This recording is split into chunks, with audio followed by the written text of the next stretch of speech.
We get asked in clinic, when can I go back to my chiropractor after a spinal surgery? So I wanted to give you my thoughts on that particular question.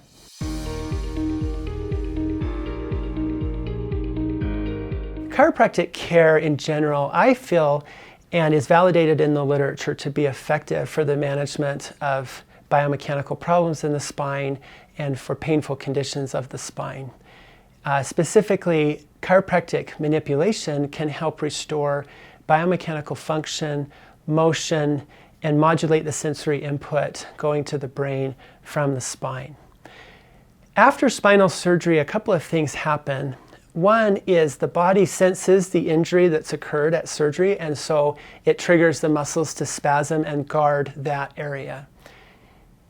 Also, if we've done a fusion procedure, we have stiffened the segment which we've done the fusion for. This can create problems at the adjacent segments and elsewhere throughout the body. So one thing that I think is very helpful is to address not necessarily the area of surgery in the postoperative period, but everything else. And I think management of all of those other secondary problems in the perioperative period by the chiropractor can be very helpful. I think it's safe and effective to do instrumented adjustments almost immediately after surgery.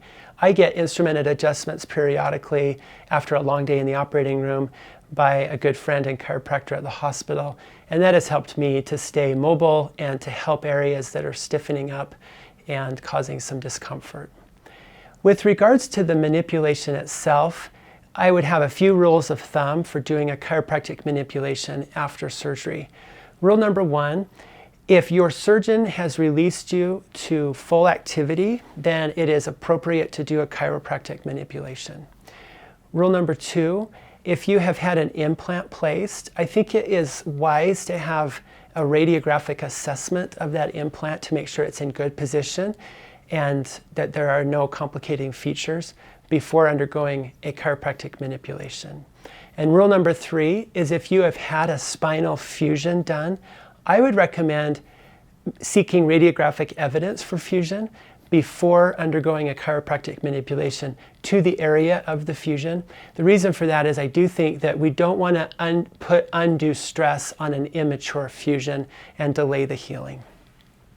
In summary, I think it's wise to stay connected with your chiropractor, especially if you have a good, trusting relationship with him or her. I think there's a lot of value in working with a chiropractor for the management and maintenance of the biomechanics of the spine. And I think that there is even a more compelling reason to work with your chiropractor after you've had a spinal surgery.